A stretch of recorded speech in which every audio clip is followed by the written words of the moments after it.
শিবপুর বিধানসভা কেন্দ্রের ৪৭ নম্বর ওয়ার্ডের চ্যাংরাজলা এলাকায় দীর্ঘদিন ধরে জল জমার সমস্যায় ভুগছেন স্থানীয় বাসিন্দারা। গত কয়েকদিনের বৃষ্টিতে হাঁটুর উপর জল জমে যাওয়ায় কার্যত স্তব্ধ হয়ে পড়ছে জনজীবন।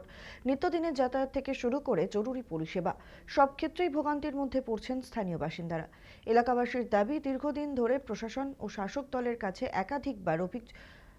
একাধিকবার অভিযোগ জানানো হলেও মেলেনি স্থায়ী সমাধান। ফলে প্রতি বর্ষাতেই একই সমস্যার মুখোমুখি হতে হচ্ছে তাদের।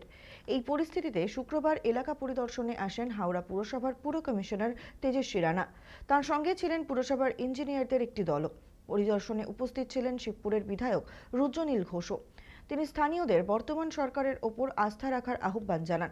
পাশাপাশি দীর্ঘদিনের জল জমার সমস্যা দ্রুত সমাধানে প্রয়োজনীয় পদক্ষেপ নেওয়ার আশ্বাস দেন। এখন দেখার প্রতিশ্রুতি মতো স্থায়ী সমাধান কবে মেলে। ম্যাডাম এসেছেন হাওড়া কর্পোরেশনের আপনাদের জন্যই, যে আমি পরিষ্কার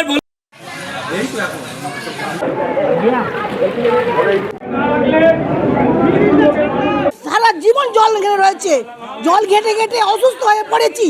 ঘরে ধরে ছেলে মেয়েরাকে স্কুলে টিউশনে কোথাও যেতে পাঠাতে পারছি না।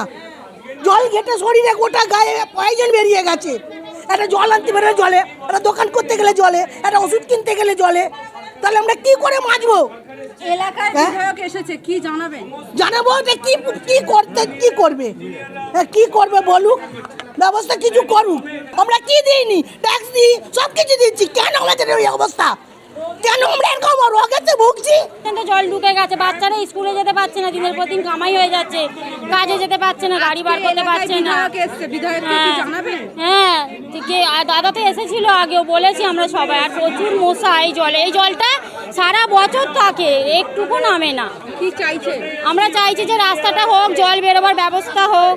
সারা বছরই এখানে জল থাকে, হয়তো দিন 15 বাদ শীতকালটায় খুব অসুবিধে ভুগতে হয়।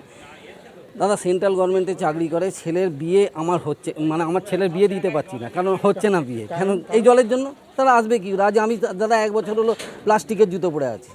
বিগত 15 বছরের তৃণমূল সরকারের দুর্নীতির জন্য যেই অবস্থা হয়েছে, এটা তো বলাই বাহুল্য।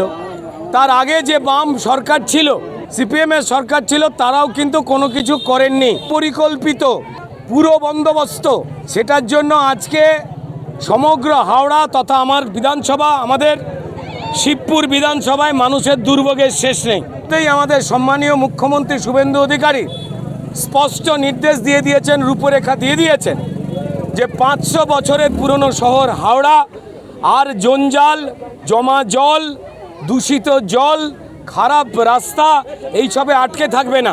সুরাহা দেওয়া যায়, জমা জল বার করা যায় পাকাপাকিভাবে, এবং সেই জল নিকাশির মাধ্যমে দূরে ফেলা যায়। তার জন্য পুরো পরিকল্পনা এবং নিরীক্ষণ করে যাওয়া হলো। এইটুকু বলতে পারি যে আগামী 3 বছরের মধ্যে এই সমগ্র শিবপুর তথা হাওড়ায় যে পরিবেশ ছিল, যে মানুষ চামড়ার চটি পরতে পারত না, কিন্তু বর্তমান সরকার সবার সহযোগিতা নিয়ে ইঞ্জিনিয়াররাও গবেষণা করা শুরু করে দিয়েছেন, যা 15-20 বছর ধরে হয়নি। এই প্রথম। আমি ধন্যবাদ জানাবো সম্মানীয় মুখ্যমন্ত্রীকে, ধন্যবাদ জানাবো নতুন সরকারকে। মানুষও আশীর্বাদ করছেন যে পাকাপাকিভাবে এমন বন্দোবস্ত করবেন যেখানে প্লাস্টিকের চটি কিনতে কম হবে আমাদের এই হাওড়া শহরে।